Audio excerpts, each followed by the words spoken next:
YSR Congress party ప్రత్యర్థి కాబట్టి YS Rajasekhara Reddy అంశాన్ని పదే పదే ప్రస్తావించడం ద్వారా ఇండైరెక్ట్గా వైసీపీకి ఒక కౌంటర్ ఇచ్చే ప్రయత్నం పవన్ కళ్యాణ్ చేశారు అనుకోవాలి. ఎందుకంటే వైఎస్ రాజశేఖర రెడ్డి ఉన్నప్పుడు, ముఖ్యమంత్రిగా ఉన్నప్పుడు, ఇప్పుడు నాపై మాట్లాడుతున్న నోళ్ళు ఎప్పుడైనా మాట్లాడాయా, వాళ్ళు ఎప్పుడైనా సమస్యలని లేవనెత్తారా అన్న అంశాన్ని ప్రస్తావించారు.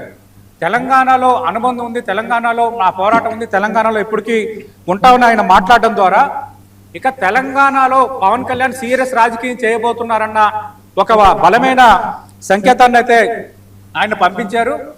అసలు తెలంగాణను వ్యతిరేకించిన ఎంఐఎం సిపిఎంని ఏమనరు, తెలంగాణపై వ్యతిరేకంగా పనిచేసిన వాళ్ళని ఏమనరు.